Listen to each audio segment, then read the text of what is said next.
game. This guy should not have brought a three-front attack.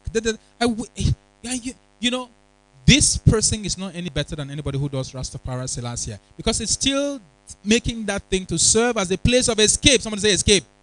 It's a place of escape because other things in life are not working. By nature, we are like that. We are often looking to run to something that makes us feel safe. The strong tower, running, they are safe. You're always running to something unconsciously that makes you feel safe.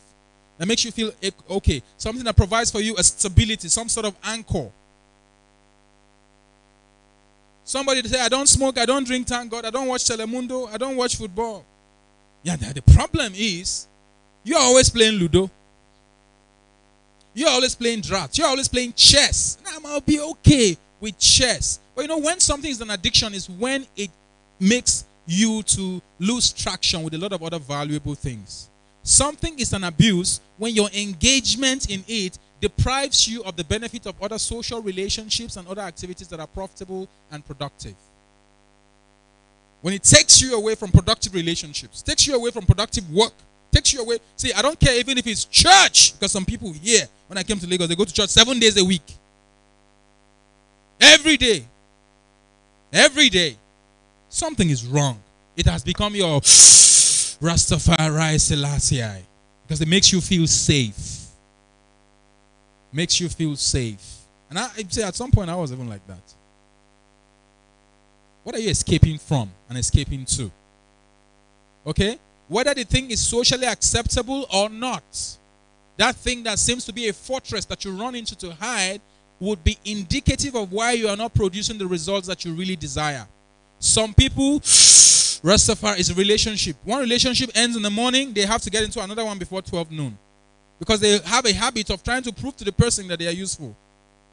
Wait and see. They call all their ex or the toasters. Hello, Abdul. How now? Are you taking me out this evening? I mean, this is the person who has been not wanting to talk to this person suddenly. Because see, another one ended, they have a pattern. They have to be in a relationship. It's their life wire. Have you met people like that? Yeah, some of you saying, yeah, it's you. I said some. Before you go like, this lady? Some of you is guys. Okay?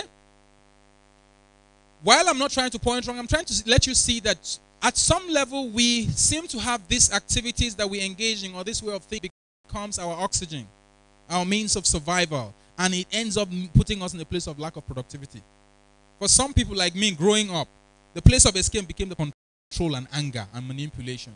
Where you're angry, the more angry you are and you show power and control and manipulation, it puts you in charge, and you and everybody cower before your presence. Like, yeah, Rastafari Selassie. Okay, yeah, for somebody it's cocaine. It's cocaine. For someone else, it's pornography. Whether it's socially acceptable or not is not the issue. Whether it's religiously acceptable or not is not the issue. It's that it is robbing you of productivity, robbing you of productive manpower, robbing you of your essence, robbing you of who you are supposed to be, who you were born to be, what you are supposed to create, what you are supposed to give birth to.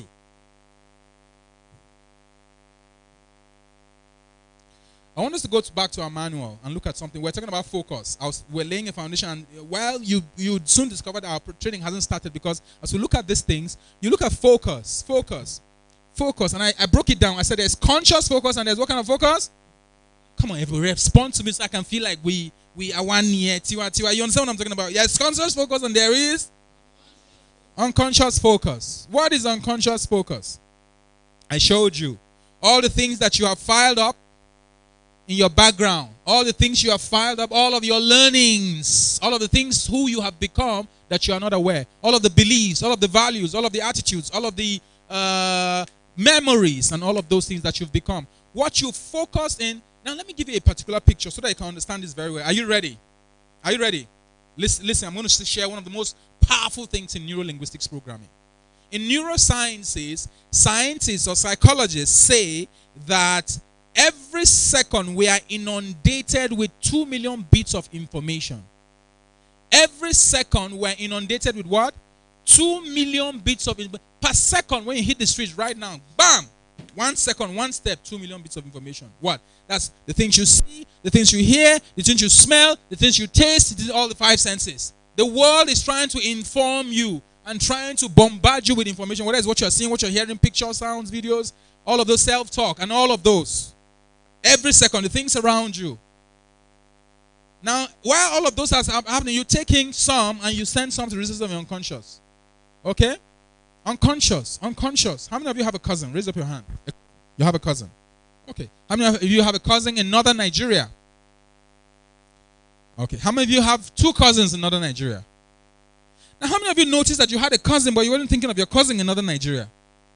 What's the name of your cousin in northern Nigeria? Now, a name has come to you, or someone has come to your mind, or a friend or something. The point here is, there were 2 people, but your mind was on something. The rest, what was it in? It was somewhere else. You have to recall it using recall memory. Okay? Now, I'm going to show you something very powerful shortly. We're bombarded with 2 million bits of information. If God was to allow this 2 million bits of information to be registered here for us to get cognitive whatever of it, we would run mad. We would run what? Bananas. Weary. If we were to know what's going on, 2 million bits of information, bam. You start Rastafari Selassie. Okay, you start misfiring.